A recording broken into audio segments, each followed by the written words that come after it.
Está começando mais um episódio do Torá com Fritas, o podcast kasher do conteúdo judaico. Eu sou o Moré Telhotz, um historiador e hebraísta em seu caminho rabínico. E eu sou a Angela Goldstein, orientalista e mergulhadora. E no episódio de hoje a gente tem o prazer de receber um amigo antigo do Torá, de cujos livros a gente já fez propaganda e vai fazer de quantos mais ele lançar. Mas ele ainda não tinha vindo compor a nossa bancada, que é o ilustrador Ivo Minkovicius. Ivo, super obrigada por ter aceitado o nosso convite. É uma honra ter você com a gente aqui. E eu vou pedir para quem não te conhece, e eu acho que dificilmente algum ouvinte do Torá não vai te conhecer, mas eu vou pedir para você se apresentar. Tá legal. Bom, em primeiro lugar, obrigado, Theo, Ângela. É mais que uma honra, é gostoso, né? Fritas, né? Eu adoro fritas, Torá. Tá? Eu acho que a composição tá ótima. Bom, eu sou Ivo Minkovicius, a Ângela já antecipou. Na verdade, eu sou um arquiteto de formação apenas. Eu brinco que eu sou um arquiteto de brinquedo, porque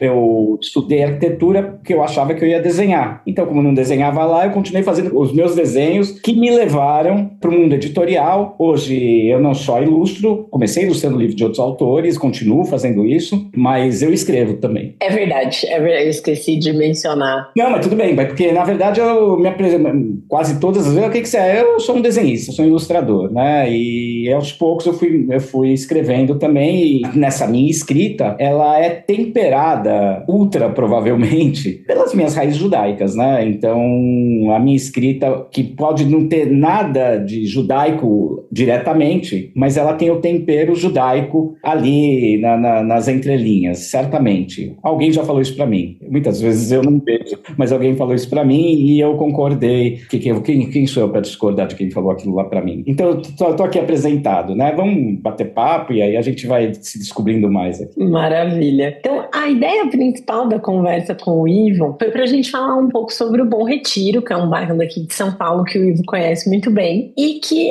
é conhecido um pouco como o antigo bairro judaico, como um dos bairros judaicos de São Paulo, mas que hoje em dia é um bairro de imigrantes, né, na essência do Bom Retiro. Já teve e continua tendo imigrantes de diversos lugares, italianos, gregos, bolivianos, hoje em dia muitos, né, coreanos também, e judeus de diversos. É engraçado que a gente põe uma nacionalidade, né, bolivianos, chineses, coreanos, italianos e judeus. Bom, de onde? Putz, de vários lugares. De vários lugares diferentes. Da Polônia, do leste europeu em geral, do mundo sefaradi, do mundo árabe, enfim, tinha para todo gosto.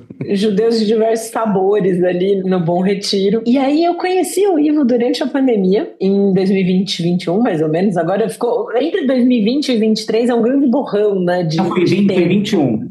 Foi 21. E ele estava lançando o livro que chama Você Sabe Onde Fica o Bom Retiro. E junto com o livro, no Catarse, que é a plataforma de apoio, você tinha a possibilidade de fazer a compra só do livro ou um conjunto que era o livro e uma ilustração das que compõem as ilustrações do livro, mas você poderia ter ela impressa num papel de boa qualidade para fazer um quadrinho e tudo mais. Eu quis essa opção, que vinha o quadrinho com o livro, e o Ivo me lembrou agora que eu fiz a compra assim, na prorrogação do segundo tempo. Eu não me lembrava desse detalhe. E eu quis o que tem a sinagoga da Rua Guarani, tá na sala da minha casa. Depois eu ponho uma foto lá no nosso Instagram pra vocês verem. Que é uma sinagoga super bonitinha, porque ela tem uma entrada azul e branca, pequena, né? E aí, uma das curiosidades que eu tenho, assim, do Bom Retiro, que era uma história que o meu avô contava, meu avô paterno contava, que ele diz que o avô dele, ou seja, de muito tempo atrás, né, tinha sido um dos fundadores da primeira sinagoga do Bom Retiro, que a família do meu avô chegou no Brasil vindo do que talvez seja Polônia, ou tenha sido Alemanha, Império Russo, enfim, vieram na época dos pogroms pro Brasil,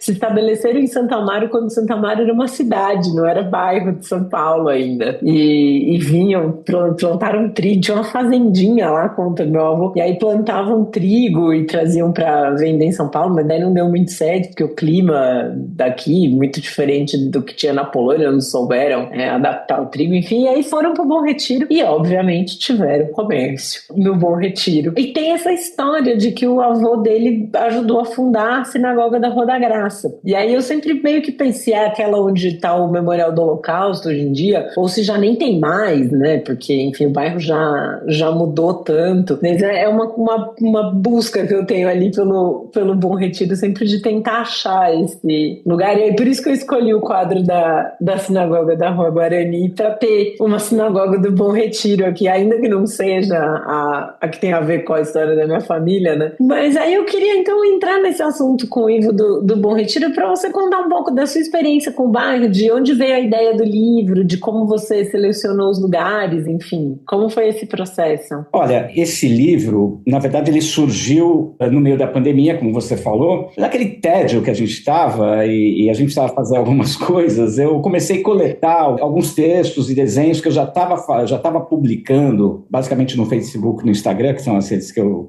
tenho, durante algum tempo. Não era uma coisa recente, assim. Já vinha lá...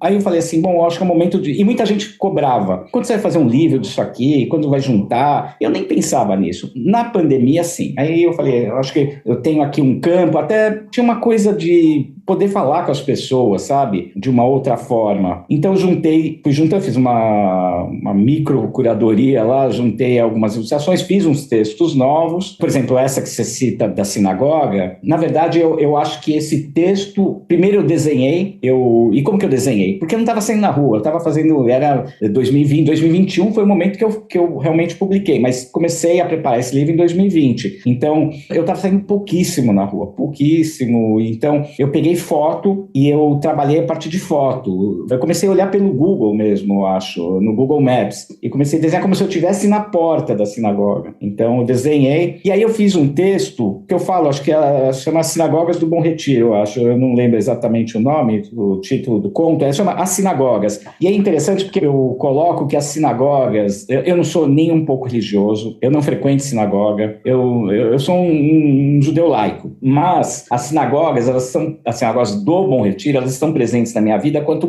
quase uma bússola, um mapa. Eu falo isso no texto, eu não lembro exatamente, mas assim, você, ao invés de falar assim, vá para a rua tal, eu falo assim, vá para aquela rua onde tem a sinagoga tal. É perto da outra, nas 2 quadras da outra sinagoga. E assim por diante. É uma coisa assim, é um mapa urbanístico afetivo. Eu tenho uns termos lá que eu inventei lá pro conto, e é mais ou menos isso. E é um conto que eu gosto muito, mesmo porque falar do Bom Retiro é falar da minha infância, mas é falar também de hoje. Meu pai continua morando no Bom Retiro. Eu tenho amigos que moram no Bom Retiro. Eu vou ao Bom Retiro toda semana, mais do que uma vez por semana, muitas vezes. Então, o Retiro é uma coisa presente na minha vida, sempre será. E é legal, né, Angela, quando você traz, né, que o Bom Retiro é um bairro estranho no bom sentido, porque ele é um bairro de imigrantes. E por quê, né? São Paulo é uma cidade de imigrantes, né? Por que o Bom Retiro, né? É um mistério isso, né? Sabe que a Rua José Paulino, que é a principal rua comercial do Bom Retiro, para quem não conhece, a Rua José Paulino, a principal rua comercial do Bom Retiro, ela começa lá onde que é, nas costas da Estação Júlio Prestes, mas ela começa mesmo lá na Estação da Luz. E ela é um entroncamento lá onde o comércio se faz. Sabe qual é o primeiro nome da Rua José Paulino? Era a Rua dos Imigrantes. E é interessante, né? Então, a porta de entrada do bairro é a porta de entrada dos imigrantes, que ficou. Então, tem essas levas, aí que é o estranho. Tem levas judaicas, tem levas de coreanos, tem levas de chineses, tem levas latino-americanas, que não se restringe só a bolivianos, paraguaios, né? Começou com um bairro italiano, mas era espanhol, mas tinha grego, e tinha, na época, iugoslavos. Quer dizer, você tinha uma panela cheia de nacionalidades e culturas que o Bom Retiro preserva até hoje, né? E de uma forma muito viva, né? Eu acho que, assim, eu vejo que a Casa do Povo faz um trabalho muito bacana, né? De unir comunidades, de dar voz a várias pessoas que não teriam voz. E essas pessoas estão lá no bairro. Você falou do restaurante Xoxana, ele dá um tempero também bacana e traz gente que não conhece o Bom Retiro. Uma sugestão que eu dou é ir aos sábados no Bom Retiro, principalmente nesse nesse coração da Rua Três Rios, Correia de Melo, Rua da Graça, José Paulo, dá uma circulada, aos sábados aquilo é muito vivo. Você vai ver os cafés coreanos, você vai ver o Xoxana, assim, efervescendo, sabe? E tem a Casa do Povo, e tem o comércio coreano com aquele Otogi, que é aquele grande supermercado. Virou É super legal esse supermercado, né? É tudo de bom aquele lugar. Você conta de tudo, né? Assim, não dá nem pra contar o que tem lá. Então, o Bom Retiro é um bairro vivo. Eu lembro quando eu saí do Bom Retiro, eu moro em Santa Cecília. Quando eu saí do Bom Retiro há muitos anos, eu saí do Bom Retiro, acho que eu tinha 17 para 18 anos. Eu já não era tão criança, mas eu saí para morar... meus pais, mesmo na época que eu morava com meus pais, mas foi um baque tão forte, e eu frequentava, com 7 anos de idade, eu comecei a frequentar o Axamara de Saíra, e eu frequentei o Axamara de Saíra até meus 20 anos, eu fui um período bem, bem grande da minha vida, então eu voltava lá, meus amigos ainda continuavam morando lá, muitos deles, mas foi um baque grande sair do Bom Retiro, e uma das principais sensações que eu tive foi dessa vivacidade do bairro, sabe? Um bairro vivo. Santa Cecília, hoje em dia, ele é mais assim, mas quando eu vim pra cá não era tão assim. É estranho. Não é coisa, todos os bairros são vivos, né? Mas o Bom Retiro tem uma coisa assim, e talvez, será que é uma pergunta que eu faço, será que é isso que atrai tanta gente? Será que é o comércio que, de repente, o cara vai se estabelecer lá, achar, eu vou progredir? Será que são os templos que tem lá? Não sei, é uma pergunta sem resposta. Mas... tem uma alma, né? Eu acho. Como outro bairro, né? Você vai no Tatuapé, tem uma alma, você vai em Pinheiros, tem uma alma, mas essa alma do Retiro, ela bate na minha alma de alguma forma, né? Então, aí voltando, tentando resgatar o fio da meada, esses textos todos que eu venho escrevendo naquele período, né? Eu tinha que fazer alguma coisa e juntar. E foi nesse livro, e foi muito bom, porque quando eu junto esses textos, de alguma forma eu junto pessoas também. E essa campanha que eu fiz no Catarse foi muito legal, porque começou a aparecer gente, feito você, feito gente que já morou lá e ao mesmo tempo não via faz tempo, que eu nunca tinha conhecido antes. E viraram, de certa forma, amigos, né? Você é amiga, mas essas outras que eu não tenho contato, mas de alguma forma viraram amigos, né? Então, o primeiro texto desse livro fala sobre isso, sobre pessoas que nunca se viram, não se conhecem, mas só pelo fato de estar no Bom Retiro tem uma conexão. O Bom Retiro, ele tem essa coisa muito legal que você fala dessa vida do bairro, né? E de ir aos sábados, por exemplo, para quem gosta de comércio, de moda e tal, a José Paulino é um prato cheíssimo, assim, é uma rua que tem muita loja de roupa e roupas legais. Para comprar roupa de festa é um bom lugar, vestido de festa, essas coisas costumam ser caros, né? Lá tem uns bonitos e tudo mais. Para quem, por exemplo, como eu, que costura, também é um prato cheio, porque é cheio de armarinho. E eu vou fazer até uma propaganda aqui. Tem um armarinho que chama Armarinho 25, que é fabuloso. E para quem costura vai entender, existe uma marca de zíper. Quando você costura, você se preocupa com algumas coisas, tipo a marca do zíper, chamada YKK. Fica a dica aí para os nossos ouvintes também. Quando vocês forem comprar uma roupa, confere se a marca do zíper é essa YKK, que isso significa que seu zíper vai durar mais. Ele geralmente não emperra. E lá vende. E aí eu já tenho o contato do vendedor e eu tenho um catálogo aqui com as cores de linha. E aí quando eu preciso de alguma coisa, eu vejo a cor do tecido, comparo, mando mensagem para ele, chama Fernando, trabalha lá no Armarinho 25. Manda mensagem pro Fernando, eu preciso de tal e tal, monta o pedido pra mim. Aí ele monta e manda entregar aqui em casa.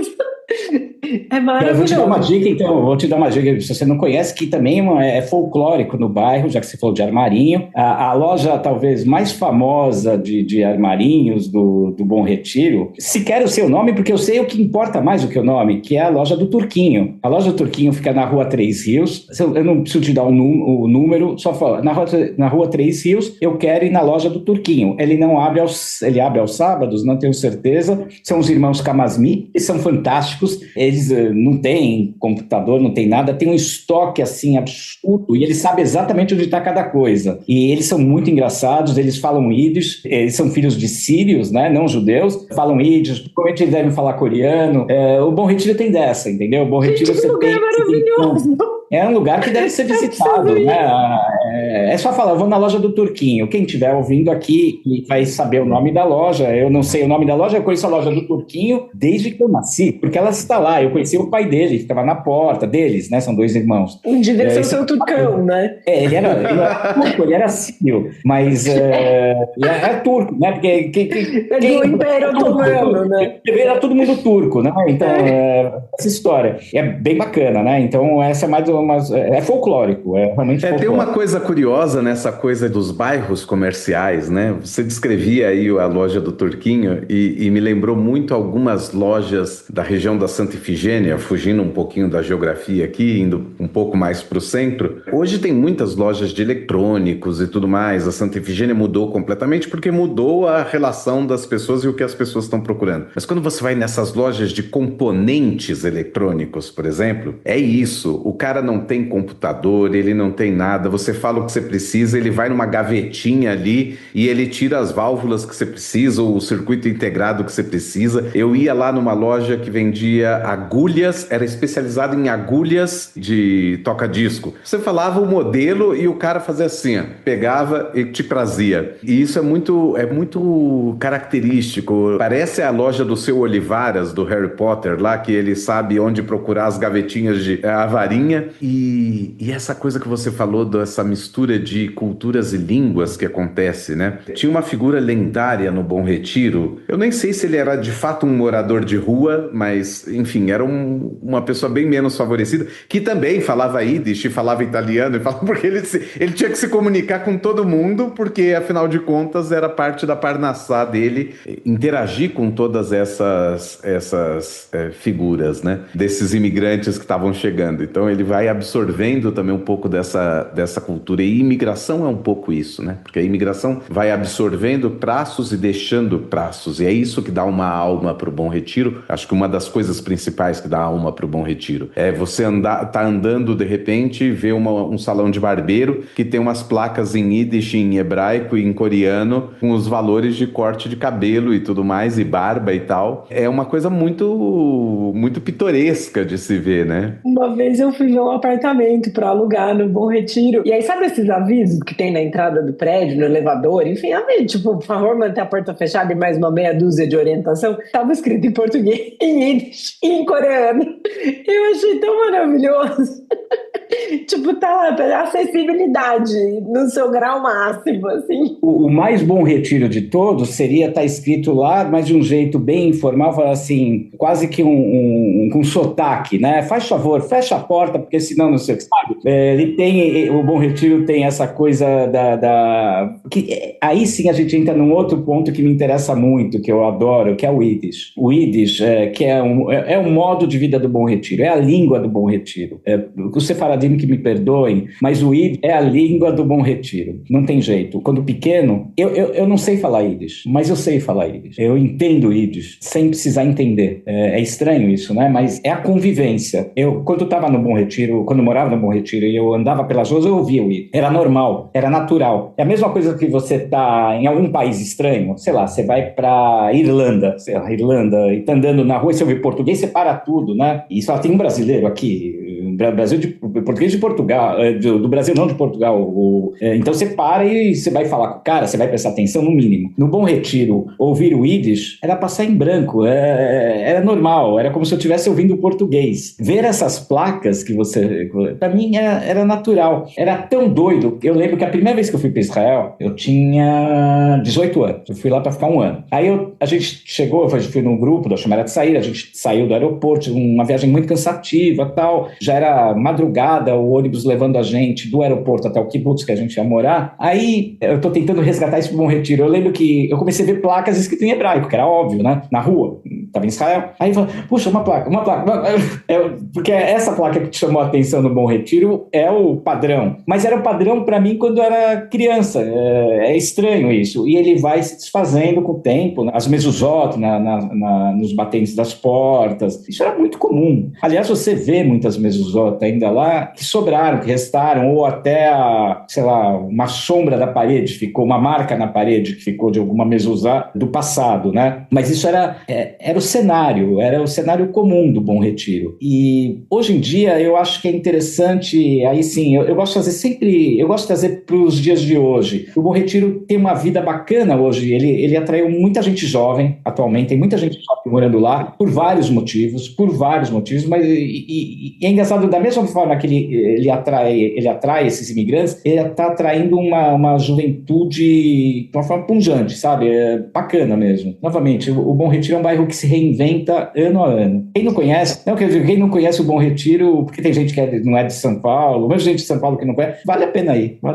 Não, com certeza. A Ângela estava falando das lojas de roupa e tudo mais. O Bom Retiro, até a última vez que eu li sobre isso, deve ter já uns 10 ou 15 anos que eu li sobre isso, durante a primeira década dos anos 2000, né? O Bom Retiro não só tinha essa riqueza de lojas e tudo mais e de confecções. O Bom Retiro era, na verdade, responsável por 60% de toda a confecção do Brasil, de toda a roupa produzida no Brasil. 60% saía do bairro do Bom Retiro. Era impressionante, é um número absurdo. Eu acho que hoje isso já deve ter houve toda uma difusão aí, uma diversificação em áreas diferentes do Brasil e tudo mais, mas é realmente fantástico pensar nisso, né? De que se produzia muito no Bom Retiro e se vendia no Bom Retiro e se vendia no Brás, que é um distrito limítrofe ali também do Bom Retiro, né? Esses dias eu tinha visto uma reportagem de uma moça coreana que ela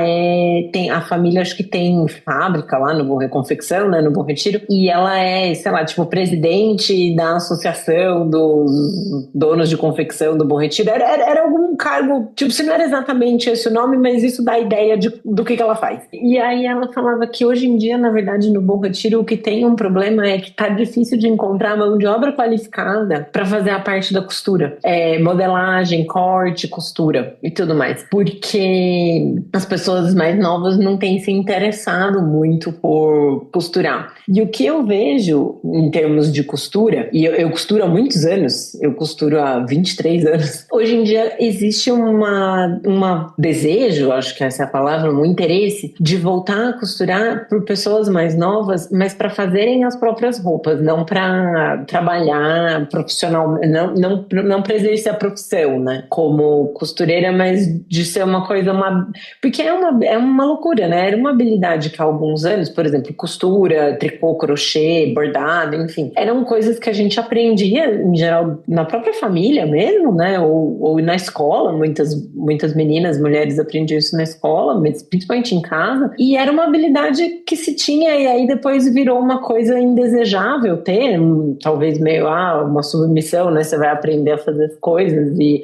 coisa de mulherzinha, né? E sempre tem uma tiração de sarro, assim, tipo, vocês estão aí tricotando, né?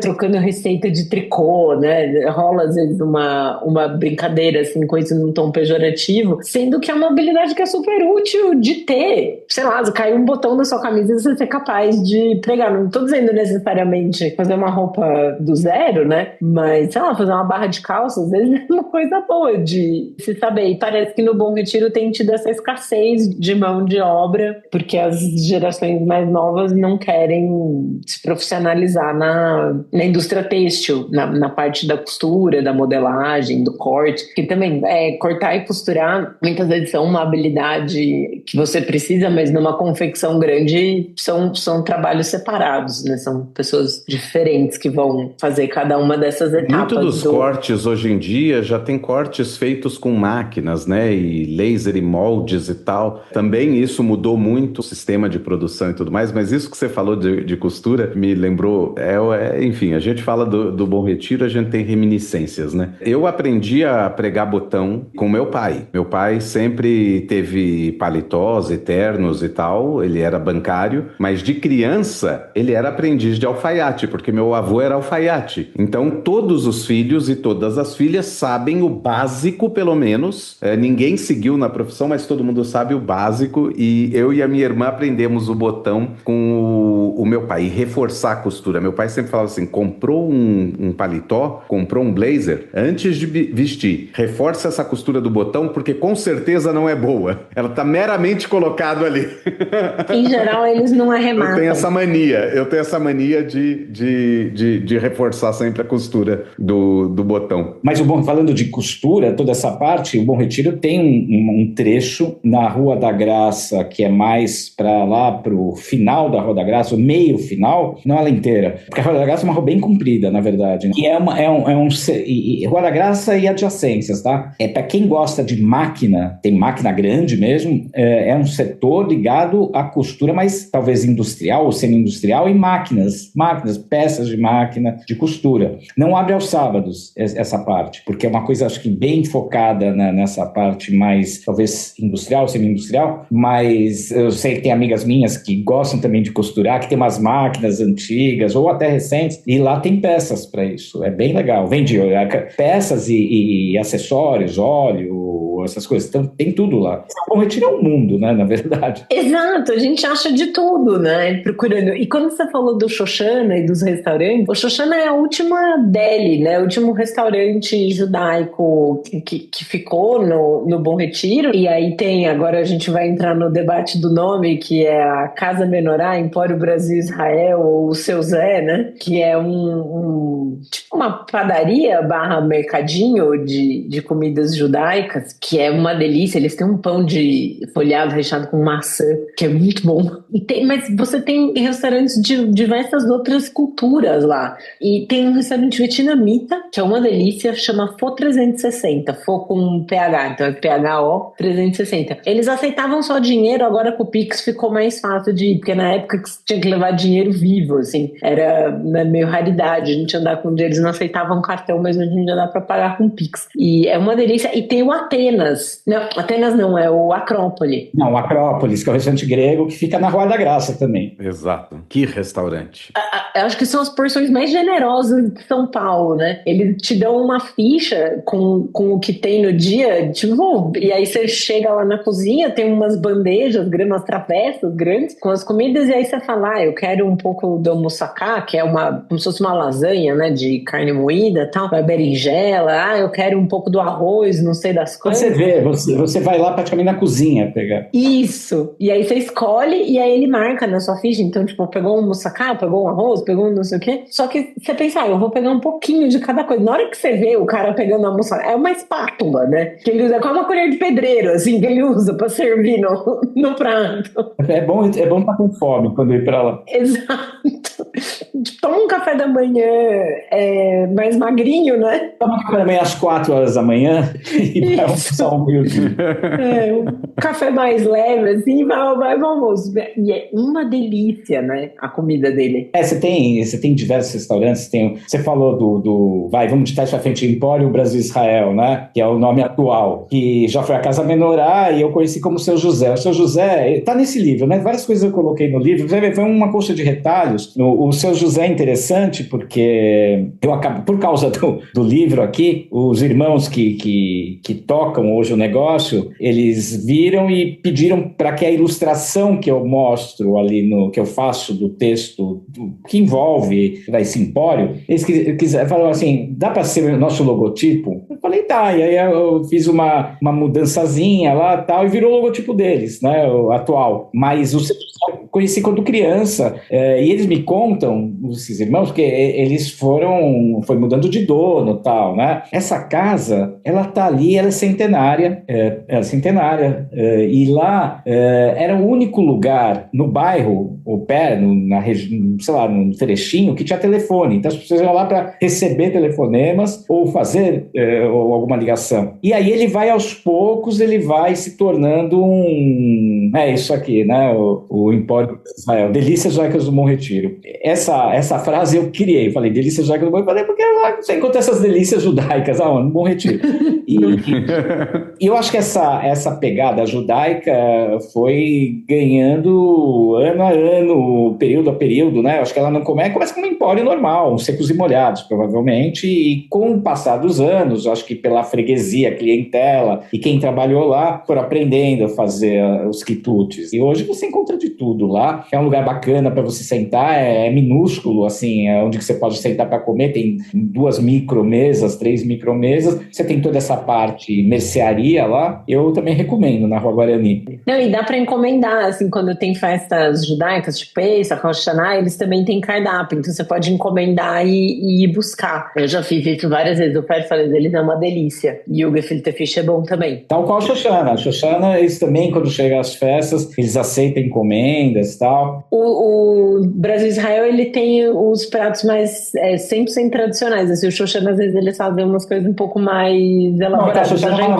uma releitura, uma leitura contemporânea.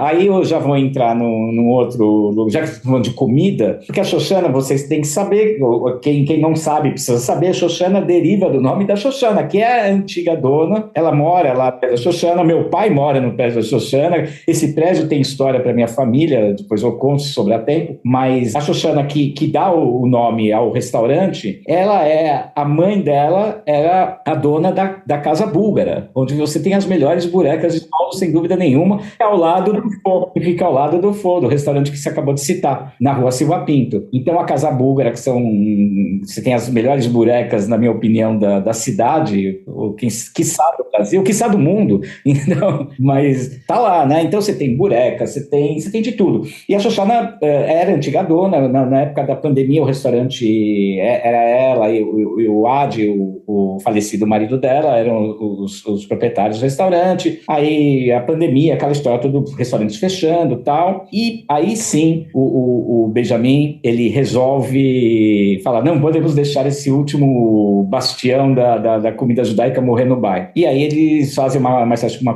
cooperativa e requalificam o restaurante, né? Um novo restaurante, com essa pegada contemporânea, né? Que é bem legal, bem interessante, porque aí você, que eles chamam de comida diaspórica, né? Você acaba trazendo novos sabores, novas experiências gastronômicas e novas gentes, porque quando você vê lá, gente jovem, gente bacana, gente bonita, que fica lá na porta, lá comendo, naquelas cadeirinhas de praia. Eles têm uns drinks super gostosos. Então você pegou, vou dar um gancho aqui, e não é propaganda, porque aqui é assim, aquele livro do Bom Retiro foi uma coletânea, mas aí sim era um sonho antigo fazer um livro do personagem, que aí tem um dos drinks, já que você falou, um dos drinks é o Merra. Do Pequeno Miguel, né? Isso, do paletó do Pequeno Miguel. O Pequeno Miguel, na verdade, é um personagem que existiu no bairro, eu o conheci, era o Merhaler. O Merhaler era um imigrante, né? Um imigrante europeu, que estava figura fácil do bairro, você encontrava na década... A minha infância, década de 1970. Eu vou nascer em 1960, eu nasci em 1965, mas aquela coisa da memória mesmo, bacana, infantil, é na década de 70. E o Merhaler era a figura que estava se colocando. E aí ele...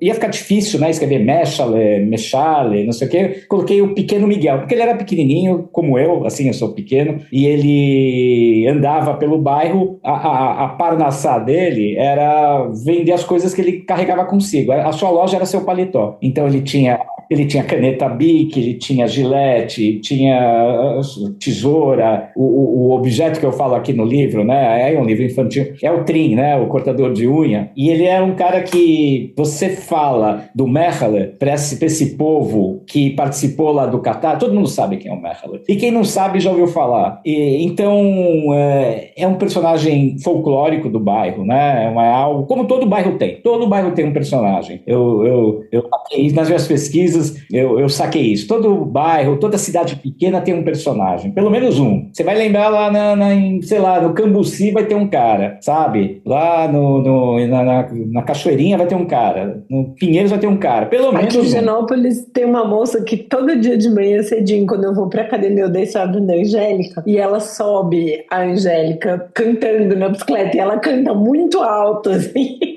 Eu não sei o nome dela, mas todo dia de manhã eu vejo ela, baby, a Angélica na subida, ela é daqui íngreme, né? E a moça vem, ela canta super alto. Então você vai ter sempre um personagem do bairro. O Merhaler era um cara que estava sempre, eu lembro dele, sempre de paletó, eventualmente gravata, não, chapéu, aquele quase estereótipo do imigrante judeu, europeu, bom retiriano. Era ele. E você via, então, e aí eu resolvi transformar isso peguei um personagem real para fazer uma ficção, né? E aí eu aproveito nesse livro e eu faço ele passar em lugares que eu acho bacana do bairro, né? Que estão até hoje, e eu vou citando, né? Então tem a Casa do Povo que eu mostro, tem a pracinha lá, a Fernando Prestes aqui, né? Ele vai passando por lugares e esses lugares, mesmo as oficinas culturais, Oswald de Andrade, né? Tá na frente da Xoxana, né? Tá na frente da Xoxana. Quer dizer, então é uma maneira de você trazer o bairro, reavivar a memória das pessoas ou apresentá-lo para outras pessoas, né? Por meio desse personagem. Do que você fala do Oswald de Andrade, que é na frente do Xoxana, e de trazer as pessoas novas, me lembrou que no começo desse ano, no Carnaval, tem o Bloco Klezmer, que sai ali da frente do Xoxana e anda pelo bairro todo. E agora, acho que uma vez por mês, eles tocam no Xoxana no Shabat, na sexta-noite. Então você pode ir, e aí tem algumas das pessoas que tocam. Tem um amigo nosso, que é ouvinte do Torá, o Bruno de Marchi. Eu já fui uma vez na sexta-feira ver o que ele estava tocando lá com o pessoal do Bloco Klezmer. Então é super legal, porque você senta, toma um drink, come uma comida gostosa e ainda tem uma música Klezmer bacana tocando, e aí você interage com os músicos. É um clima muito legal. Muito bacana. Esse pessoal do Bloco Klezmer é super legal, eu tenho bastante contato com eles, a gente vai ter surpresas aí pela frente, em breve. Opa! Não posso falar, não posso dar spoiler, não posso falar nada, eles me matam, mas a gente está... Mas que bom saber. É bom saber que tem algo, Paro por aqui, senão eles me matam. E são muito bacanas, eles também fazem parte dessa efervescência jovem do bairro, né?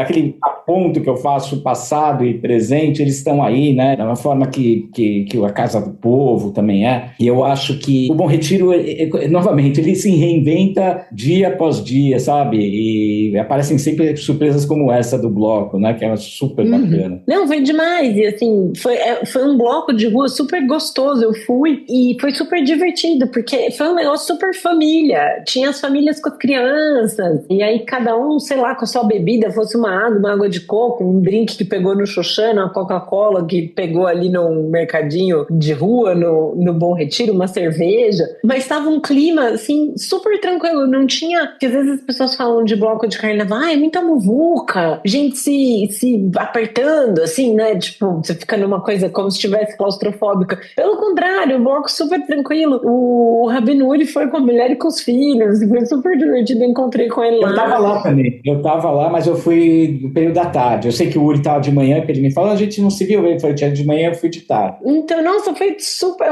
tipo, fica a dica pro começo do ano que vem, que acho que vai ter de novo, né, concentrações saindo da Xoxana. Vai ter, surpresas. É um programa muito legal, dava, almoça no Xoxana antes e depois vai no bloco, é super divertido, assim, é muito, muito bacana. Aí eu também, como tá falando do personagem, tem o outro, que aí você sabe do Bey Galeiro, né, o Bey Galeiro é uma figura muito bacana da nossa infância, né, da minha infância. Ele passava na porta das escolas, né, para vender o Beigalê. O Beigalê, para quem não conhece, sabe que alguém não conhece o que é Beigalê? O Beigalê é isso aqui. Eu vou mostrar. Vamos fazer uma descrição, uma audiodescrição também para quem não tiver. Ah, tá bom. O Beigalê é uma rosca. Eu vou ler o que eu escrevi sobre o Beigalê. Boa. Vou ler. Deixa eu ver se eu acho facinho aqui. Porque é curioso, né? O Beigalê, ele não é o bagel. Não, ele é o de jeito nenhum. Ele é o primo irmão. Exatamente. Tem essa característica aí. O bagel já é um pão americanizado, né? Esse pãozinho em formato de rosca e tudo mais, porque ele tem o furo no meio, mas ele é fofinho e tudo mais. Já o bagel, ele é uma rosquinha mesmo, ele já é mais duro, ele é uma rosquinha. Mas vamos ver aí o que você escreveu. Eu não tô achando, eu vou falar, eu vou ler o verso, porque eu escrevo em forma de versos, tá? Então eu vou aqui, olha, eu vou falar o que o personagem fala aqui. É que o Beigalê não é um pão comum. Como ele não há nenhum. Para a criança que eu era, aquilo era o céu, a estratosfera. Rosquinha trançada, salgada, crocante, cheia de gergelim. A cada mordida, uma felicidade sem fim. Isso é o Bagel. Para mim, o Bagel é mais do que uma comida. O Bagel é felicidade sem fim. Eu acho que não tem uma semana na minha vida que eu não como um Bagel. E o Bagel é exatamente aquilo que você falou. Não é o Bagel. Mas como o Bagel, que é o primo irmão, é o irmão mais famoso, é o parente mais famoso dele, então todo mundo conhece o Bagel. Por causa dos filmes, das séries, dos desenhos animados. O Bagel aparece. O Bagel tá mais na dele. É interessante que o bagel ele é muito presente na cultura judaica norte-americana. Ele é o bagel que foi far l'América. Ele foi fazer a América e aí ficou famoso. Mas em Jerusalém, apesar de que agora, mais recentemente, teve uma imigração norte-americana um pouco maior para Jerusalém e hoje tem lojas de bagels. Mas na cidade antiga você acha a figura do bageleiro. Você acha o cara que tem o carrinho cheio de bagel e é o bagel mesmo. É o lado Bom Retiro de Jerusalém, né? Então você tem ainda o bagel em Israel e o bagel em Nova York. Tem essa dicotomia hoje em dia também. E tem o bagel no Bom Retiro. O bagel, acho que dá para pesquisar, o bagel mesmo, porque aí se misturam, né? As pessoas podem pesquisar, vão encontrar origens das mais... data da Idade Média, né? Eu não vou saber falar. O Arthur, que faz parte do Bloco Klezmer, estava me falando que o bagel, ele surge na Turquia. Quer dizer, é uma coisa assim, e na Idade Média, né? Ele tem um buraco que eles eram colocados assim num mastro e num pau assim, e colocam um por um e ia vendendo. O bageleiro do Bom Retiro já não, era ele aqui que andava com uma cesta, parava, por exemplo, eu estudei uma parte da minha vida escolar no Renascença, do Bom Retiro. Então, na saída do Renascença, estava lá o bageleiro. Na saída do Maccabi aos domingos, estava lá o bageleiro. Ele estava na porta do Sholem Aleichem, ele estava não sei aonde, e é isso que eu falo no livro, né? Também uma ficção, né? Eu aproveito a mesma coisa, o mesmo jeitão do outro livro, eu vou fazendo um passeio, é quase que um roadbook pelo Bom Retiro, esses dois livros. E é bacana, porque você vai andando, vai conhecendo um pouco, vai relembrando. Eu tento trazer alguns ingredientes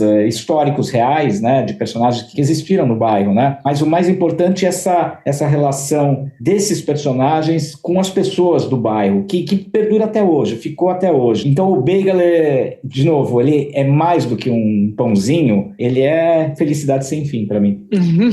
Não, e é uma delícia, né? Com o gergelim, ele é quentinho, putz, é muito bom. O bagel tem que ser comido quando ele saiu do forno. Aí é muito mais gostoso. Você endurece muito. Agora, eu vou fazer a propaganda dos meus amigos, né? Do Fábio, do Luiz Américo, da Na Janela, não sei se vocês conhecem, que eles fizeram aqui. Eu conheço de ouvir falar. E o Museu Judaico, eles mandaram esse ano uma ralá, Rosh Hashanah, uma ralá dessa padaria. É uma delícia. Eu preciso ir. Não, então, Na Janela, por que eu estou falando Na Janela? Eles não estão no Bom Retiro, apesar do Fábio ter nascido no Bom Retiro, né? O Fábio Kohl. A Janela, eles fazem, para mim, hoje em dia, é uma releitura do que o Luiz Américo ele fez lá do bagel tradicional, Theo, do bagel, o bagel mesmo. Para mim é melhor hoje em dia. Que o pessoal da Menorá, Empório Brasil Israel, seu José, que o Anderson, que é meu amigo irmão, assim, de lá, não me ouça, mas são duas coisas distintas, parecidas, mas é uma releitura muito saborosa. Tem espaço para todo mundo, a verdade é essa, né? Tem espaço para todo mundo. E o bagel Na Janela é muito gostoso. Eu lancei o Bageleiro Vai Embora, que é esse livro, eu lancei na rua, na São Vicente de Paula, que é a Na Janela primeira. Foi num sábado de tarde, a gente lotou a rua e foi super bacana esse lançamento. E é um bagel que eu gosto muito, é um bagel que eu como toda semana. E eles inventaram até uma coisa que o primeiro dia tá passando lá e só estamos fazendo um teste aqui. Você quer experimentar? O que é? É um bagel doce. Eu falei, não, desculpa, minha religião não permite. Não permite. Não. Mas aí eu comi um dia, que foi tanta insistência, eu comi. E sabe que eu gostei? De novo, tem que estar quente, tem que estar quente. Se não tiver quente, pelo morno. Eu acho que dessa padaria pizzaria na Janela que uma vez me falaram que eles têm um pãozinho com alho dentro. Tem também. Eu fiquei, não sei. Eu Não fiquei sei. muito interessada em provar, porque eu adoro coisas com alho. Não, ele tem o Plätzler, sabe o Plätzler com cebola? Que tem, eu gosto, pra falar a verdade, é gostoso, mas eu gosto mais, aí sim, do Plätzler do Empório Brasil Israel. É maravilhoso. Eu gosto muito. Mas ele também tem, e que não fica atrás, mas é diferente, mas o meu, eu prefiro mais aquele. Mas, assim, são gostos, né? Tem gente, meu super amigo, prefere o Plätzler da Janela, só que o Bagel ele prefere. Quer dizer, então, sabe aquela história, Theo, um judeu, duas sinagogas, sabe aquela Exatamente, história? 2 judeus, 3 opiniões. Então, é mais ou menos isso. O Bagel vai por esse caminho, né? Então, é bom a gente entrar muito nesse aqui, vai dar briga. Mas é como o Gefilte Fish, eu não canso de falar do Gefilte Fish aqui no Torá com Fritas, daqui a pouco a gente vai mudar o nome do podcast para podcast Torá com Gefilte Fish, porque ele divide opiniões, né? Ele divide opiniões no mundo ashkenazi, se você gosta dele mais salgado, mais adocicado. Existe toda uma versão de um Gefilte Fish húngaro. Em Jerusalém é super comum ter uma marca de conservas e tudo mais, eles vendem Gefilte Fish no vidro, né? Em conserva. E ele tem cor diferente, a mesma marca com 3 cores diferentes de rótulo, porque um é Signon Yerushalmi, que é o típico de Jerusalém, e eu penso, onde um Gefilte Fish pode ser típico de Jerusalém? Mas enfim, o que acontece é que teve uma imigração ashkenazi muito grande no século XVIII ainda, 1700 e tanto, muitos ashkenazim saíram da Polônia, então eles dizem que eles têm o Gefilte Fish original daquela receita, e tem o Signon húngaro, o tipo húngaro, e tem o Polish, que não é o Yerushalmi, embora o de Jerusalém é o Polish original. Eu acho que tem mais um. Eu acho que tem um... Eu não lembro o nome que eles deram, mas que daí é o salgado, é o que é do centro da Europa, né? Que era o... E provavelmente deve ter o Signon Sefaradi, que você nem sabe ainda, que é capaz de ter inventado... Que alguém já inventou, né? O Sefaradim tem um bolinho de peixe que é parecido, mas que é cozido, servido quente, com molho e não sei o quê. Então é outra coisa, é outra história. Enquanto o Gefilte Fish é essa coisa geladinha, peixe gelado, meio gelatinoso por conta de como ele é cozido, também com a carcaça do peixe junto, né, na água. Tem gente que simplesmente ama Gefilte Fish. Eu acho que eu me encontro nessa. Eu vi 3 mãos levantadas aqui no vídeo. E tem gente que abomina, e eu acho super curioso como ele também é um pouco ligado a essa memória afetiva, ou... eu não sei o que o Gefilte Fish tem, mas pra mim, assim, um Shabbat sem Gefilte Fish era tipo, não foi Shabbat. Hoje em dia faz tempo que eu não como Gefilte Fish. Vamos comer junto um Gefilte Fish. Vamos comer. Aliás, acho que eu já vou encomendar para esse Shabbat. Com muito creme. Porque... E rem pra mim tem que ser forte. Rem fraco, não dá. Não, o rem tem que ser daquele tipo que quando você come, você mantém ele um pouco na boca, você tem a sensação que você tá chorando e ao mesmo tempo é de alegria, porque suas vias respiratórias abriram nessa pauliceia desvairada da rinite. Simplesmente sua rinite é curada por um momento mágico com o rem junto com o Gefilte. Aí foi seu momento Ideshemame que falou. Aí foi Você tá com rinite? Come rem. Pode crer. Ele abre, né? Assim, ele limpa pensamento, vias aéreas, é um negócio maravilhoso. E eu acho saboroso, né? Que é a raiz forte. E eu gosto do rem com beterraba. Sim, tem que ter, mas eu acho que o rem tem que ser forte mesmo. Aquele, como tem que chorar de alegria, de limpar as vias aéreas, sei lá. Mas... às vezes eles colocam muita beterraba e ele fica adocicado demais. E aí corta um pouco a ardência. E a ardência que dá. Porque você vamos lá, né? Na verdade, eu falei muito, não é muito. Você não precisa colocar muito. Um pouquinho daquele forte já resolve a parada. Mas esse que... É isso. É a mesma raiz forte, na verdade, que se usa para fazer o wasabi. E é isso. Para quem não conhece o rem, não conhece o Gefilte Fish, imagine você num restaurante japonês. É assim, você não precisa de uma grande quantidade de wasabi, mas que ele dá um sabor todo especial para o peixe e, ao mesmo tempo, ele próprio tem uma característica marcante. peixe, que ele é... Mas ele não anula o peixe. Ele não anula o peixe e o peixe não anula ele. Você sente aquelas duas coisas ao mesmo tempo. Isso é o céu. É o céu. E o Gefilte Fish é o céu por conta disso, com Ren. Com um bom Ren, nossa. E tudo isso é Bom Retiro, sabe? Tudo isso para mim é Bom Retiro. Porque, é assim, quando eu era pequeno, quando chegava aos Hagim, as festas, eu ia na casa dos meus avós, né? Sei lá, ia ter o jantar de Rosh Hashanah, aí já tem o almoço de Rosh Hashanah, aí ia ter o jantar seguinte, que sobrou comida, quer dizer, não, é o terceiro, não é o segundo, é o terceiro. Quer dizer, então o que era? Era crepa, varenikes, gefilte fish. Isso é engraçado, porque na minha infância, essas comidas a gente só comia nos Hagim, não comia. Hoje não, hoje eu compro varenikes, eu tô vontade, conversei com o Theo, com a Ângela agora, fiquei louco, tô com vontade de comer gefilte fish, eu vou ali, aqui na esquina e compro, tem aqui no Net Drinks, né, Ângela, aqui perto, Vasilana, você vai lá no Empório Brasil Israel, você compra, você vai na Xuxana, você compra, o gefilte fish, lá tem o tradicional, quer dizer, então você, não é mais uma coisa sazonal, é uma coisa, assim, cotidiana, você tem o tempo todo, mas eu boto um varenicas na boca, aí não tem jeito, aí eu volto lá para aquele momento familiar, aquela coisa de... Então tem essa celebração contida nas entrelinhas dessas comidas, sabe? Isso daqui para mim é muito importante. E isso se fazia no Bom Retiro. A minha convivência com o bairro, ela é gastronômica, não no sentido da gastronomia, mas no sentido dos sabores que trazem uma história a história dos meus avós, a história dos meus antepassados, está ali. Então, o Bom Retiro ficou com esse cheiro, com esse sabor, com essas marcas. O Bom Retiro, por isso que eu escrevo poesia, né? Porque o Bom Retiro, ele me inspira nesse sentido, né? É verdade, é um bairro poético, né? Eu acho que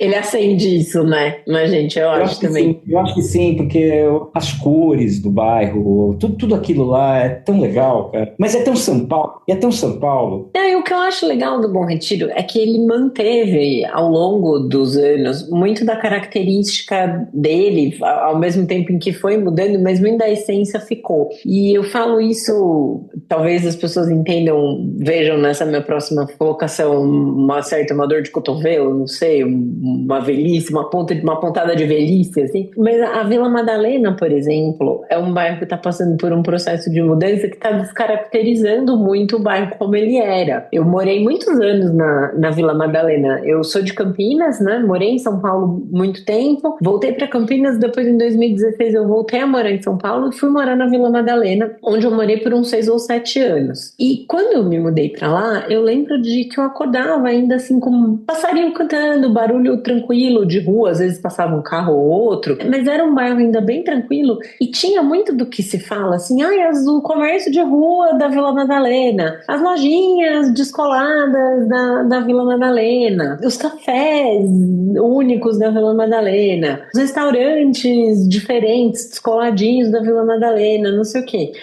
Então vem a Vila Madalena, bairro boêmio, é legal, vem passear, tem umas lojas de roupa diferentes, né, tipo, do que você vai encontrar, sei lá, num shopping ou no Jardins, né, umas coisas mais sofisticadas, você vai encontrar umas coisas mais diferentonas, artesanais, não sei o quê. De repente, a Vila Madalena virou um canteiro de obras, com prédios gigantescos de 30 andares. E onde que eles constroem esses prédios? Onde tinha as casinhas, e que tinha os cafés, que tinha os restaurantes, que tinha as lojinhas, que tinha...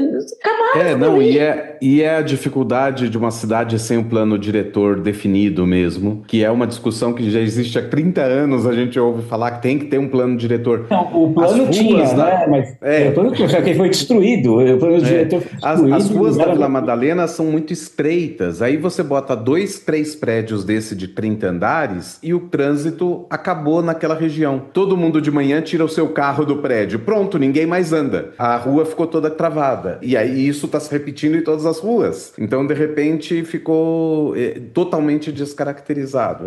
Isso é fruto da última alteração do plano diretor, né, que foi completamente desfigurado. Eles mudaram os gabaritos, né, e aí o que era um miolo de bairro aumentou a faixa, né? Então você acaba invadindo esse miolo de bairro, onde você tinha essa quietude, talvez, essa maneira mais humana de ver, e agora você constrói realmente essas torres de 30, 60 andares, que é a tendência. O Bom Retiro, ele dificilmente, na minha opinião, tá? Eu tô falando como um arquiteto que eu só sou formado, mas não tenho, tô falando como de gaiato aqui. Eu acho que o Bom Retiro não vai ter essa pegada, porque é um bairro que tem prédios antigos, então ou demole esses prédios, e não é o caso, e por outro lado também você tem um comércio muito forte estabelecido. Dificilmente vai sair, né? Comércio, olha, para tirar essa meia dúzia de lojas e construir um prédio aqui tem que custar muito caro. Então acho que o metro quadrado se valoriza muito em função do comércio, eu acho. Eu esqueci de falar de um retiro que é super legal e talvez, eu estava falando de comércio, né? Que é o centro comercial do Bom Retiro, que virou Shopping Bom Retiro, mudaram o nome, que ele começa na rua Ribeiro de Lima e termina na rua José Paulino. Por que eu estou falando lá? Porque lá tem essa coisa de miolo de quadra, tem uma coisa que você anda, que você tem pouco em São Paulo. É um projeto muito legal, eu esqueci quem foi o arquiteto, o Gabriel Neusten, que é do Bloco Klezmer, toca o acordeon, ele tem um escritório, ele é arquiteto, né? Ele tem um escritório de arquitetura lá no centro comercial, e tem lá no centro comercial uma coisa que eu queria recomendar, bacana, que é a livraria Aigo. A livraria Aigo, das meninas descendentes de coreano, que elas são super bacanas. Ela é uma livraria com uma curadoria voltada para a imigração. É super importante falar, então, não só a imigração coreana, mas imigração de uma forma geral. É uma dica importante. Parece que eu desviei o assunto, mas não desviei não, porque eu queria falar que esses lugares típicos de convivência, o Bom Retiro mantém ainda. Tem a Praça Coronel Fernando Prestes, que o Bloco Klezmer tocou agora, recentemente, se não me engano, na praça, há uns 2 dias. Está tendo agora o Klestival, né, que é o Festival de Klezmer, eu acho que já tinha de momento. Você tem o Centro Comercial do Bom Retiro, né? Você tem alguns lugares que eu acho que são lugares de convivência mesmo, que não se perde. E eu acho que, voltando, dificilmente acho que o Bom Retiro ele vai passar por esse nível de destruição que a especulação imobiliária acaba fazendo nos bairros, por causa dessa parte do comércio, porque tem muito prédio lá. E prédios generosos, prédios que são não tão antigos, mas também não são novos, mas dificilmente vão derrubar esses prédios. Casinha é mais fácil derrubar. Prédio de 6, 8 andares é uma coisa mais complexa. Então, acho que há uma preservação do bairro. Ainda bem.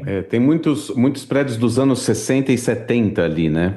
Sim. Houve um boom na década de 60, 70 em imobiliário lá e ficou. Mas são prédios e eu acho que é um golden age, assim mesmo, dos prédios em São Paulo, entre as décadas de 50 até 70, que ainda se pensava o prédio de uma forma diferente, se pensava como casa. É uma casa em cima uma da outra, mas é uma casa. E isso foi se perdendo, e hoje não são mais casas, né? Os apartamentos que a gente vê por aí, eles são os apartamentos. Você tira a função dessa casa, dessa máquina de morar, como diria o Le Corbusier, você tira essa função e coloca na área comum. Então, a lavanderia é comum. Exato.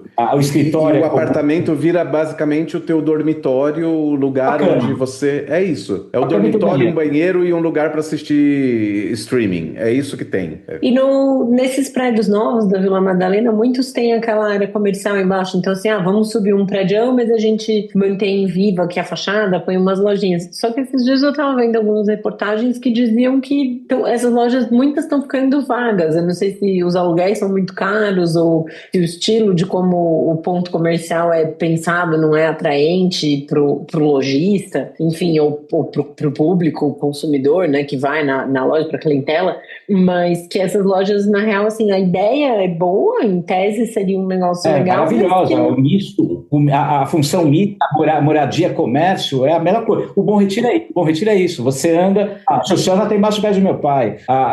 Porque desses prédios novos, muitos você tem um concretão, assim, na frente, né, um murão, e aí a rua fica insegura, porque também ninguém tá olhando, ninguém tá andando na rua, as pessoas estão fechadas pro lado de dentro, né? Então a ideia disso é isso que você falou, é genial, mas parece que não estava indo tão bem quanto tinham imaginado que iria, né? E eu fico com pena de ver a Vila Madalena passar por essa mudança desses prédios muito enormes, que é o que o Theo falou, assim, depois as ruas na Vila Madalena em geral são relativamente estreitas, e aí você põe 30 andares com 4 apartamentos por andar, lugar, pelo menos uma vaga de garagem, alguém faça as contas que eu sou formada em letras, mas é carro que não acaba mais, né? 120 carros. Obrigada. Imagina, eu tinha eu lembro uma aula que me marcou muito na faculdade, foi o Abraão Stanovitz, era o professor. Ele pegou um dos casarões, ele pegou como exemplo um dos casarões da última quadra da Avenida Angélica, aquela que vai dar na Paulista, perto de você, lá perto da região, onde havia aqueles casarões grandes. O Eitan foi lá, né? O Eitan foi numa dessas casas, 2530 da Angélica. Hoje é um prédião enorme. E você imagina, pensa nesse prédião. Então ele pegou um exemplo, era uma desses casarões que moravam 2 ou 3 famílias, aquela família, mas que tinha, morava o patriarca e tinha os filhos que continuavam morando lá com suas famílias, aí tinha os agregados, que eram todos funcionários. Você imagina que era uma casa que tinha umas, talvez, 15, 18, 20 pessoas no máximo. Não havia carro, havia talvez um carro antigo, né, década de 30, 40. Então, essas 18 pessoas, o casarão geralmente tem a casa e tinha aquele espaço grandão, ele ocupava um lote importante da rua. Você tira aquilo lá, constrói um prédio de 20, 30 andares, com escritórios.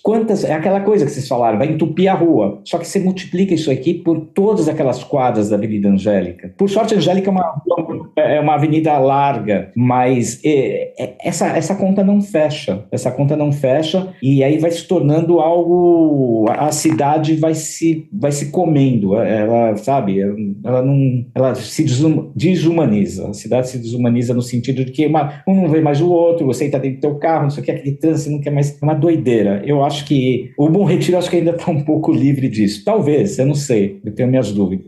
Tomara, né, que ainda fique por um tempo do jeito que ele é, porque ele é um lugar legal de ir. É isso, assim, porque às vezes quando você fala, que pena, descaracterizou o bairro, não sei o que, dá uma ideia um pouco de uma nostalgia, assim, uma pessoa muito presa no passado, né, era bom, né, na minha época, que não sei o que. Mas o Bom Retiro não é uma coisa, na minha época era legal, ele ainda é muito legal. Não, ele vai se reinventando, ele se reinventa dentro dessa plataforma, vamos usar termos atuais, dentro de uma plataforma, ele se reinventa e ele se reinventa com gente que está agora, sabe? Com gente jovem, não está se reinventando comigo lá, com 60 anos. Está com carinha lá da sua idade, o cara tá se refazendo e o bairro tá vivo. O Klezmer, né? O Xoxana ainda, a música no chamado. Lá é o palco para essas coisas, entendeu? Lá acaba sendo o palco para essas coisas.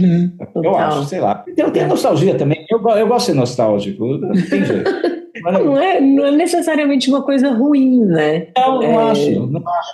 Não sou nostálgico de coisas ruins, sabe? Tem coisas boas e vamos resgatar, sei lá.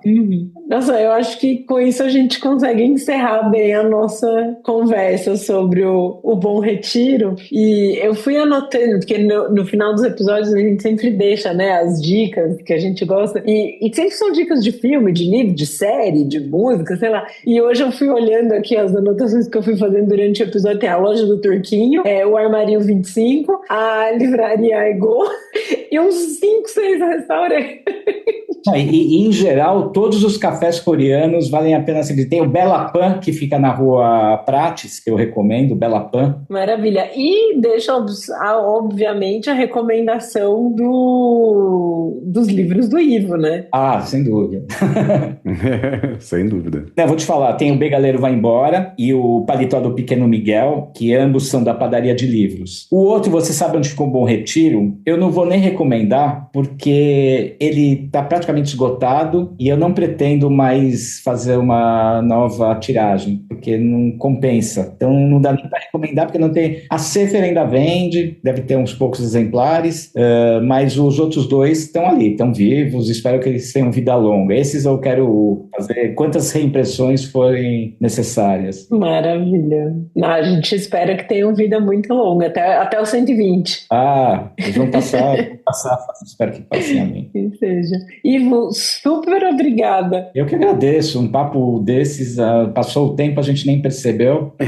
Foi uma delícia. Foi maravilhoso mesmo. Bom, então com isso a gente termina o episódio do Torá com Fritas. Lembrando que vocês podem entrar em contato com a gente através do nosso e-mail contato@toracomfritas.com, entrar no nosso site www.toracomfritas.com ou .br, também temos os dois domínios. Podem nos procurar no Instagram, no Blue Sky, no TikTok como @toracomfritas. E a gente lembra vocês que o Torá é generosamente mantido por quem nos ouve e apoia o podcast. E você pode colaborar conosco através de apoia.se/toracomfritas ou catarse.me/toracomfritas ou orelo.cc/toracomfritas. Nós também recebemos o apoio do SGAP, The Institute for the Study of Global Anti-Semitism and Policy. Para não perder nenhum episódio, é só assinar o nosso feed no tocador de podcasts preferido. O Torá com Fritas é feito pela Angela Goldstein e pelo Theo Hotz, idealizadores e apresentadores do podcast. O Alu é o nosso editor de som e o intérprete da nossa música de abertura. E para entrar em contato com ele, é só procurar no Instagram pelo